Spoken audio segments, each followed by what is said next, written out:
Khamba Ganesha. This is Explore Vidhu and I welcome you all to my channel. Rajasthan के बूंदी को देखकर आज भी 1940 के भारत की स्मृति ताजा हो आती है।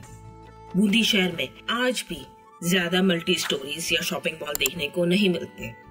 बूंदा मीणा के समय में बूंदा की नाल कहा जाने वाला बूंदी आज भी मशहूर है अपने किले, महलों और हवेलियों के लिए। यहाँ स्थित कई सारे महलों में सबसे ज्यादा देखे जाने वाला महल है सुख महल, जिसे सुख सागर भी कहा जाता है। सुख महल जत सागर झील के किनारे पर निर्मित एक हवेली नुमा महल है। बूंदी से 3 किलोमीटर की दूरी पर असंख्य कमल के फूलों से भरी हुई मानव निर्मित झील है जैत सागर। चारों ओर से अरावली पर्वतमाला से घिरी इस झील का सौंदर्य देखते ही बनता है। इस झील का निर्माण आखिरी मीणा शासक जैता मीणा ने करवाया था। जैता मीणा के नाम पर ही इस झील का नाम जैत सागर पड़ा। बाद में इस झील की मरम्मत का कार्य हाड़ा राव सुरजन सिंह जी की मां गहलोतनी जयवंती ने करवाया था। इस झील के किनारे ही अरावली पर्वतमाला के तल पर निर्मित है सुख महल। सुख महल गढ़ पैलेस जितना बड़ा तो नहीं है, पर बूंदी राज परिवार की एक निजी हवेली जैसा है।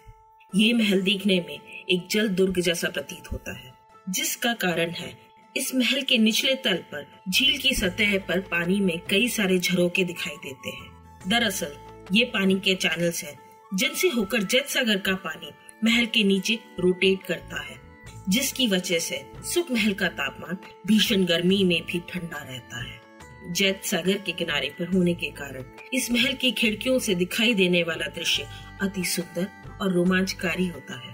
सुख महल एक आकर्षक और ऐतिहासिक रूप से महत्वपूर्ण महल है, जिसके साथ में कई सारी किस्से और कहानियां जुड़ी हुई हैं। बूंदी में उम्मेद सिंह जी के शासनकाल के दौरान राव विष्णु सिंह जी ने 1773 से 1821 के मध्य में अपने दीवान सुखराम जी की देखरेख में सुख महल का निर्माण करवाया था। इस महल के निर्माण के मध्य में ही विष्णु सिंह जी की मृत्यु हो गई थी। उनकी मृत्यु के बाद दीवान सुखराम जी ने ही इस महल का कार्य पूर्ण करवाया था। इसीलिए उन्हीं के नाम से इस महल का नाम सुख महल रखा गया। सुख महल उस युग की वास्तुकला की भव्यता का एक प्रमाण है। ब्रिटिश काल में अंग्रेज इसको पैलेस ऑफ ब्लिस कहा करते थे। इस महल के निर्माण के पीछे का मुख्य उद्देश्य राजकुमार और राजकुमारियों को खुला जीवन जीने की स्वतंत्रता प्रदान करना था। इस महल में होने वाली गतिविधियों को राव के नियंत्रण से मुक्त कर दिया गया था। सुख महल के निर्माण का उद्देश्य उन राजकुमारों की उन हरकतों को छुपाना था, जिन्हें वो अपने बुरे और गलत कार्यों को अंजाम देने के लिए किया करते थे। इस महल में रहने वाले राजकुमार और राज परिवार के अतिथि निकटवर्ती क्षेत्र में जंगली सुअरों और अन्य वन्य जीवों का शिकार भी किया करते थे। तत्पश्चात शिकार के बाद यहाँ आमोद प्रमोद और रास रंग के लिए आया करते थे। पैलेस के मुख्य द्वार के अंदर ही झरोके बने हुए हैं, जहाँ पर नौबत खाने वाले बैठा करते थे।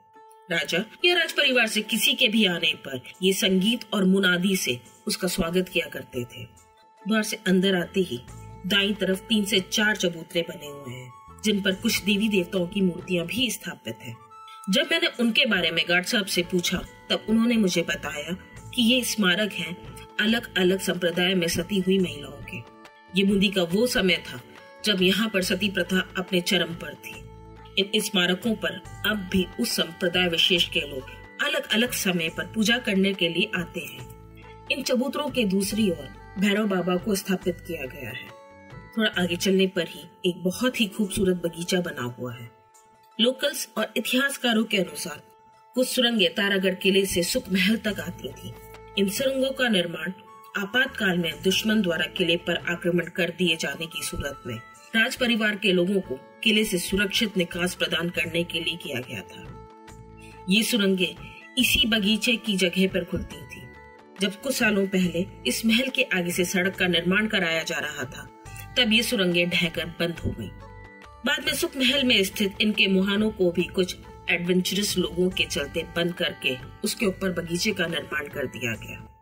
एडवेंचरस लोग इन सुरंगों में खजाने और कुछ नया ढूंढने के चक्कर में चले गए और दुर्घटनाओं का शिकार हो गए। इसके बारे में कहानी भी है, जो मैं इस वीडियो में आगे बताऊंगी, तो उस कहानी को जानने के लिए वीडियो में अंत तक बने रहिएगा।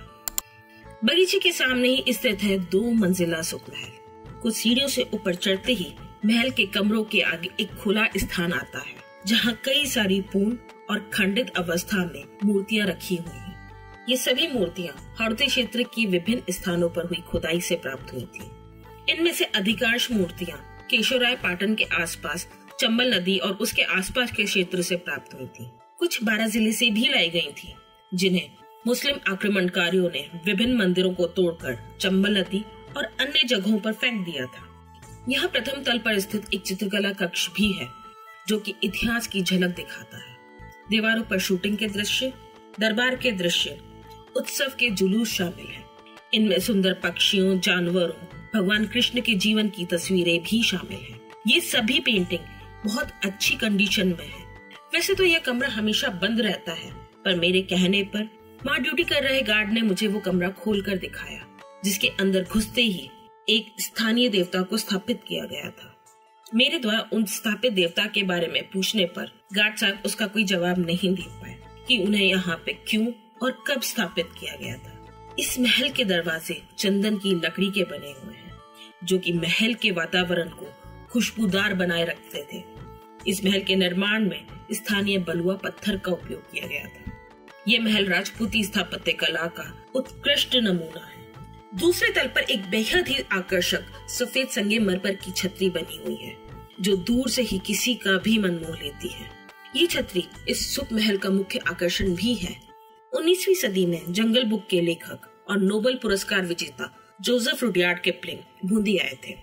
अपने बूंदी भ्रमण के दौरान किपलिंग इसी महल में 2 दिन के लिए रुके थे। इस महल के दूसरे तल पर स्थित छतरी के एक और बने हुए कमरे में ही किपलिंग का निवास रहा था, जहां उनकी तस्वीरें आज भी मौजूद हैं, और वो कमरा भी अधिकांश रूप से बंद रहता है। मेरे गार्ड साहब से कहने पर उन्होंने मुझे वो कमरा भी खोल के दिखाया। किपलिंग बूंदी के सौंदर्य और वास्तुकला से इतने प्रभावित थे कि उन्होंने बूंदी के महल और दुर्ग की तुलना जोधपुर और जयपुर के महलों से की है। उन्होंने अपनी एक किताब में लिखा है कि Jaipur palace may be called the Versailles of India. Jodhpur's house of Straffrey, great towers on Red Rock, is the work of giants. But the palace of Bundi, even in the broad daylight, is such a palace as man built for themselves in uneasy dreams, the work of goblins rather than men. इसका मतलब है Jaipur palace को भारत का Versailles भी कहा जा सकता है। जोधपुर पैलेस, जो कि संघर्ष की भूमि है, और विशालकाय लाल चट्टानों पर बने हुए स्लेटी बुर्ज इंसान का नहीं बल्कि दैत्यों का काम लगता है। लेकिन बूंदी का महल दिन के उजाले में भी ऐसा महल मालूम पड़ता है जिसे लोगों ने शायद अपने सबसे अनोखे सपनों से प्रभावित होकर बनाया हो। ये इंसानों का नहीं, किसी और दुनिया के जीवों का काम है। किपलिंग की लिखी एक और किताब किम बूंदी से प्रभावित थी। कहा जाता है कि किपलिंग ने किम यहीं रहकर पूरी की थी, पर ये पूरी तरह से सत्य नहीं है। किम पुस्तक का एक अंश बूंदी से प्रभावित था, पर 2 दिन की अपनी यात्रा में उन्होंने यहाँ रहकर कुछ लिखा नहीं था। बाद में उनकी इस किताब पर एक मूवी भी बनी थी, जिसके एक अंश की शूटिंग इसी सुख महल में पूरी की गई थी। एक अन्य कहानी के अनुसार जो मुझे यहाँ के गार्ड साहब ने बताई थी, गणगौर वाली जो आप कहानी बता रहे थे वो गणगौर की जयपुर से मतलब यहाँ से बूंदी वाले लेके आए थे जी, लूट करके। अच्छा, तो वो मतलब राजा का तो नाम मेरे को भी क्लियर नाम नहीं है, तो वो लेके आए थे जी। तो फिर वो वहाँ से वापस ले जाने नहीं दिए, और यहीं पर फिर राजा हाड़ा सिंह जी थे जो गणगौर लेकर के इस तालाब में डूब गए। अच्छा, वो बचे या नहीं बचे? वो फिर गणगौर नहीं, मतलब काफी साल रही थी यहाँ पर जी, फिर उसके बाद में वो आई है। यस, अच्छा, वो बचाने के लिए उनको लेके डूब गए। हाँ, बचाने के लिए। पहले के समय में बूंदी की गणगौर पूजा बहुत प्रसिद्ध हुआ करती थी। एक बार गणगौर पूजा के समय में सारा राज परिवार इस उत्सव को मनाने के लिए सुख महल में ही एकत्रित था। उस समय राजा राव बुद्ध सिंह जी का शासनकाल हुआ करता था। राजा बुद्ध सिंह जी के छोटे भाई भोजराज सिंह जी रानियों के साथ में गणगौर को पानी पिलाने के लिए नौका विहार कर रहे थे। उसी समय कुछ विरोधियों ने षड्यंत्र करके एक हाथी को सुरापान कराकर झील में छोड़ दिया। मदमस्त हाथी ने उनकी नौका को ही पलट दिया। इस हादसे में राव जोध सिंह जी अन्य रानियों और गणगौर के साथ में जत सागर में समा गए। इस मातम के बाद से ही ये गणगौर का त्योहार बूंदी राज परिवार ने मनाना बंद कर दिया। तब से ही बूंदी में हाड़ियो ले डूबियो गणगौर नाम से एक लोक कहावत बहुत प्रसिद्ध है। महल के एक भाग में अब म्यूजियम बना दिया गया है, जहाँ पर पाषाण काल के बूंदी और उसके आसपास के क्षेत्र से मिले हुए कई सारे पत्थरों से बने हुए औजार प्रदर्शित किए गए हैं। इसके अलावा यहाँ पर बूंदी शासकों के कई सारे हथियार जैसे कि तीर, तलवार, कटारे, ढाल, आकार में काफी बड़ी तोड़ेदार बंदूकें जिन्हें चलाने के लिए भी 2 लोग लगते थे, विभिन्न प्रकार की छोटी बड़ी बंदूकें, भाले इत्यादि प्रदर्शित किए हुए हैं। एक अन्य कमरे में हाड़ौती क्षेत्र से मिली हुई कई सारी पूर्ण अपूर्ण मूर्तियां भी प्रदर्शित की गई हैं। इनमें से कुछ महत्वपूर्ण मूर्तियां हैं नाग दंपत्ति, नृत्य करते हुए गणेश जी, शिव पार्वती, शेषनाग पर विराजित विष्णु जी इत्यादि। इसके अलावा यहाँ बूंदी आर्ट स्कूल की कई सारी चित्रकलाओं की प्रतियों को प्रदर्शित किया गया है।